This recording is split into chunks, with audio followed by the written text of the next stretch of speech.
Yeah. All right, You so probably caught him this morning.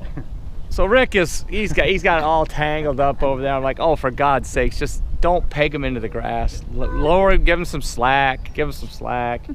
So he does. The fish swims out. It turns out to be a donkey. Look at this thing. So anyway, you can see this donkey's been caught before too. You know, that's catch and release in action. But just a gorgeous fish. This is a big pre-spawn female. Yeah, Good fish. Way to go, bro. This is the same fellow that caught the 8.6 earlier today too. I'll show you a picture. Nice fish. Beautiful, Yeah. beautiful. This, I'm telling you right now, this fish is 5 pounds. That's a nice Beautiful, Yeah. beautiful bass. All right, well, we'll be back. Stay tuned. Hey, I'm back from fishing. Oh my gosh, man, the wind's been howling.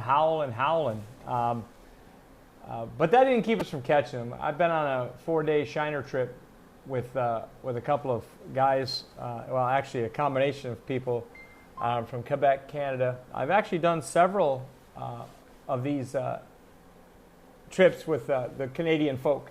And we've had a lot of great success. I'll tell you, post-frontal, it was 6 degrees this morning. The water temperature dropped, oh my goodness, 8 degrees overnight, which is really, that'll put the brakes on the fishing. But it was really cold this morning. But we went out. I actually went out because I wanted to record right before the sun comes up. There's a lot of gator verbalization and things like that in the area where I'm fishing. So I pulled in the dark and we shut everything off and I put on all my audio equipment and turned it on. And all of a sudden here comes a boat. And I'm like, dadgummit. But I'm going to take another shot at that because it's really cool, and I'd like to use some of the audio in my vlog. It's pretty cool. Anyway, as you can see behind me here, I've got the big computer. It's hooked up. There it is. It's now in focus. I'm actually going to shoot. I'm going to shoot a little bit of it with my GoPro so you can see it, and probably use some of the audio for that. But anyhow, it is amazing. It's absolutely amazing. I'm still in the process of getting everything installed on it. That's not a little task. It's not a little task. But here you can see. This is kind of an up close and personal. It's a cylinder. It's the craziest thing I've ever seen. This is the hard drive that you actually purchase separately. And what have you, and then of course all your plugs plug in here. But this thing is absolutely amazing. It is such a clean thing. It's just hard to describe. This whole plate comes off, and you have access to the whole thing. I don't know how else to describe it other than to tell you that it's really, really something. And so, but that's it. I didn't do an unboxing because I was in such a rush to get it kind of going and get it set up and whatnot that I kind of just went kind of crazy with it and got it going. But it is really, really something. And so I'm looking forward to getting it rock and rolling. I'm still probably realistically 1 or 2 days away from vlogging with it. So until then, I'm going to still pound away on this laptop. My desktop, of course, you know, that thing is gone. But in any case, it's coming, it's happening. Really, really cool stuff, though, to show you here. I caught 3 snakes the other day. And so I got a little bit of video. I want to show you the picture of the snake, or one of the snakes we caught. I've caught some really nice fish with these guys. We've got 60, 70. We've got like 175 or 180 fish in 4 days. It's been really good, including several fish over 5 pounds, between 4.5 and 5.5 pounds. And then, of course, a couple of 6s, and then the 8.5 pounder, 8.6 or 7. So we've been having a great time, but they're also funny guys. And I love to have a good time, and we've been having a good time. But I'm going to show you some of that. I wanted to kind of give you a lead in and let you know what's going on here. I'm trying to think. There's some other things that I'm forgetting something, but I'll come back to it when I think of it. But until then, here comes a little bit of what I've been up to for the last few days. All right, it's a guide's life. I'll see you soon. Yep. Oh yeah. All right, guys. We got this is something we don't see a lot. And and he looking at me now. He's hooked right through the head, so this is probably not going to go well for him. But we're not going to get bit by him either. So it's but I want you to see this thing. This is something here. Now he's hooked. He swallowed that shiner. Look at him. It was a real interesting deal. Very interesting deal. I just thought you might like to see this. It's a guide's life, you know. This is the world we live in. He's still trying to get away. We got fish behind us here like crazy. Kind of move it away a little bit. But that's something, isn't it? He's got that fish. He's got that fish all the way down. And the problem here is I'm not sure how to really take care of this fish at all, or this snake at all. So I suppose I can cut the line, yeah. But he's got the hook coming through the side of his head. Well, I don't. So it's not. I know, you don't worry. I'll take care of this, guys. You guys. But anyway, I thought you guys might want to see it. You know, I know that nobody likes to see an animal in this condition, but was that? Oh, that's you flashed. I'm like, did I just see lightning twice? This is actually not a very big snake, comparatively speaking. There was a really big one caught in this area here the other day. I mean, a really big one, about 6 feet long and big around as my arm. But anyway, thought you might want to see that.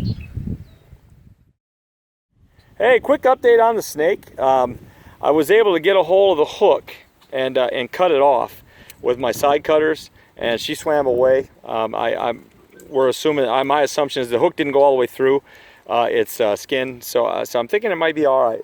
But I just wanted to give you an update and let you know that at least on some level we were able to kind of release that snake without purposely killing it anyway. All right, guys, we're back at it. It's colder than a biscuit. You know, I like to say that. I also say it's hotter than a biscuit. Shit, you know, there's listen. At some point in time, biscuits are hot and cold. You see where I'm going? It doesn't matter. But I'll tell you what we got here. We got another fish that's hooked a little bit deep, and I want to do that demonstration again to get as many of these as I want to just consistently show you how well the hook will pop out if you do it right with the right hook and the right pliers and such. So I'm gonna hand the camera off to my good brother here. Was that an Eskimo pie you were referring to? It could have been an Eskimo pie. It's cold enough for it. Yeah. It was, guys, it was like 40 degrees outside. It was an 8-degree drop in lake temperature from yesterday till this morning. And we froze our kahookies off this morning. We fished for an hour and a half. We got 2 bites, or well, an hour. I think we got 2 or 3. Well, we probably had 4 bites, but we boated 2 bass. And we said, you know what? The whole thing's gonna look a lot better at 1:30, 2 o'clock this afternoon. And so here we are, and it does. Get him up, come on. There you go. Reel. Oh, look at this. How big is this fish, bub? Nice fish. Oh, look at here now. Good job, man. He's feisty. And here's another one too. Look at the fish. Look at how grab a hold of him if you would, Yvonne. Perfect. Look at all the marks. This fish has been caught multiple times. 1, 2. But you know what? It looks pre-spawn to me. It looks like a pre-spawn female. She's a little portly. Nice job, brother. Nice job. You know, it's cool that the action is picked up, because I'm gonna tell you guys, it was bleak this morning, and it was kind of bleak yesterday afternoon when the front was moving through. I think every minute that we put behind us at this point from that cold air mass, the better the bass fishing is going to be. And like I said, you know, these bass eat every day. It doesn't matter. It doesn't matter what the weather's really doing. At some point, they're going to eat, and a lot of times this can be a very hard, difficult time to catch a fish on an artificial bait. This is kind of where shiners. This is where shiners will shine just a little bit. You see what I did there? That's right, shiners and shine. I know. Stuff just comes to me automatically. I don't know. Did you enjoy that one? Did you? Yeah, he's chuckling over here. I'm waiting for you know what they call it? But you can hear the hyenas laughing in the background back here, and the chimpanzees are all in force. We tried to pull in this morning and shoot some audio. That lasted for about 30 seconds, and a boat came in a little earlier than we expected, and the whole thing was a bust. But we set up the audio this morning. Listen, if I have anything good from that, I'll play it for you.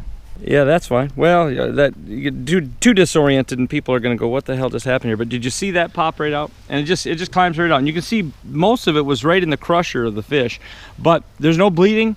The hook just rolls out, and there you have it. And again, it's key. It's a great way to be able to salvage these fish. You're not leaving a lot of hooks in the gullet of fish, and what have you. And so that's an important deal. Anyway. There he goes. We'll be back. Buddy.